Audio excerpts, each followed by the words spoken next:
If two wheels are locked on an axle so that they are not free to turn separately, one or the other has to slide.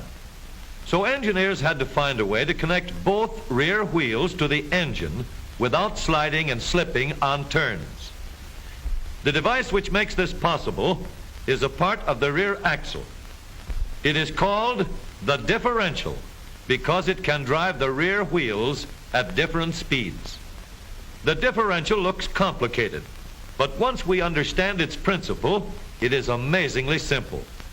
These two wheels are mounted on separate axles and supported by a frame so that they can revolve freely at different speeds.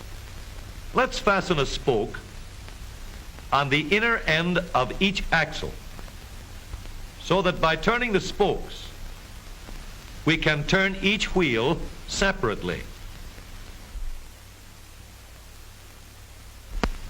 With a bar or crosspiece, we can turn both wheels in the same direction at the same rate of speed. Let's get something to hold this bar in place so that it will press against the spokes. Notice that this support is not locked to the axle.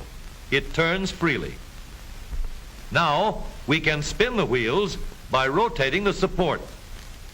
This is fine as long as both wheels are able to turn at the same speed. But let's see what happens when we go around the corner. With this arrangement, we cannot drive one wheel faster than the other. And if we stop one wheel, the other wheel won't budge. Let's put this bar on a pivot so that it can swing in either direction.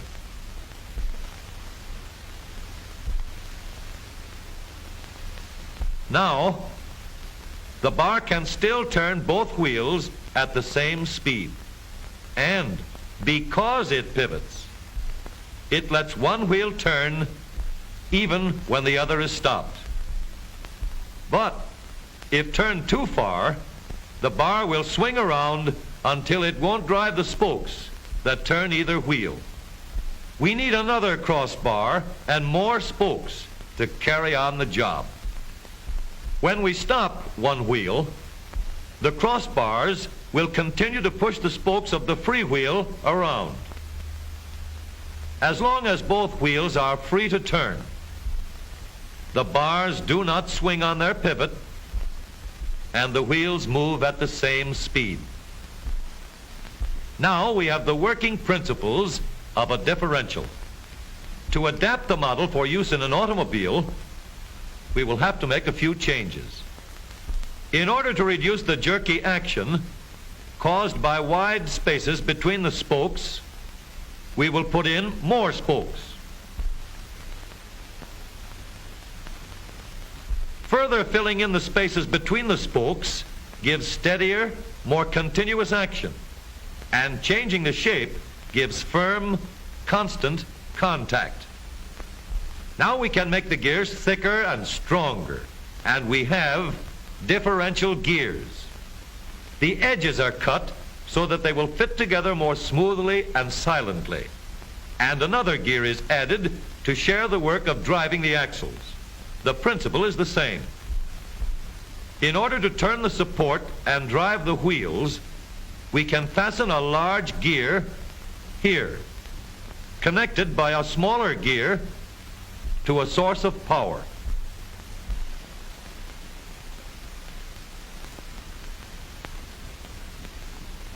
Notice that the power is connected to the differential at the center line.